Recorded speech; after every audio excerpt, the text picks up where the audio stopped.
नाम है शुभम कुमार और आज से हम लोग Bihar board class 8 new NCERT book का मैथ का पूरा सोल्यूशन कराएंगे। हमारा उद्देश्य यह रहेगा कि आपको मैथ का बेहतर से बेहतर तरीके से पूरा सोल्यूशन मिल जाए।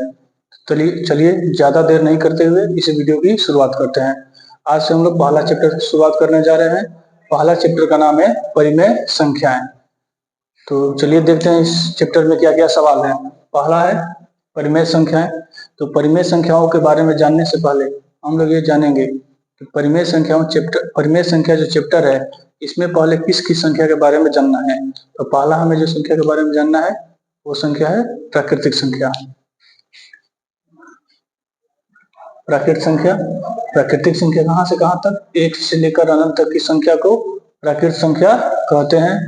यानी कि एक से अनंत तक जितनी भी संख्याएं होंगी उन्हें प्राकृतिक संख्या के अंतर्गत हम लोग मानेंगे।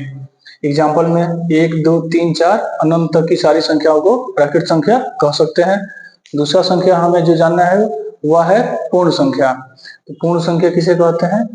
0 से लेकर अनंत तक की सभी संख्याओं को पूर्ण संख्या कहते हैं। यानी कि प्राकृतिक संख्या में केवल अगर 0 ऐड कर दे तो पूर्ण संख्या बन जाएगा। इसके एग्जाम्पल हम लिख सकते हैं 0, 1, 2, 3 अनंत तक। तीसरा संख्या जो हमें जानना है वह है पूर्णांक संख्या। तो पूर्णांक संख्या बारे में जानते हैं। पूर्णांक संख्या में होगा धनात्मक, ऋणात्मक तथा शून्य। यानी कि ऐसी सभी संख्याएं जिसमें 0 हो या फिर धनात्मक में हो यानी प्लस में मान हो, ऋणात्मक हो यानी माइनस में मान हो, सभी संख्याओं को हम लोग पूर्णांक संख्या के अंतर्गत मानते हैं। इसके लिए हम लिख सकते हैं यहाँ पे एक चार्ट बनाकर बीच में हो जाएगा 0, राइट साइड में 1, 2, 3 अनंत तक और लेफ्ट साइड में -1, -2, -3 ये भी अनंत तक।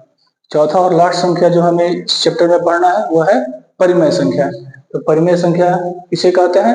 जिसे P/Q के रूप में लिखा जा सके। यानी वे सभी संख्याएं जिन्हें P/Q के रूप में लिखा जा सके सभी परिमेय संख्याओं के अंतर्गत आती है।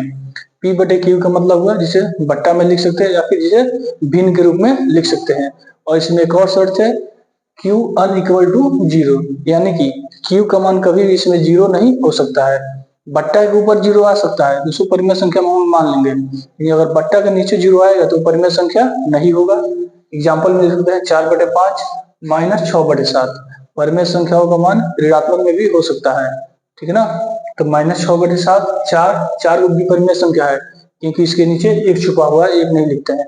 7 भी परिमेय संख्या। 0/5 अभी जैसा हमने बताया परिमेय संख्या में बट्टा के ऊपर 0 आ सकता है लेकिन नीचे 0 नहीं आ सकता।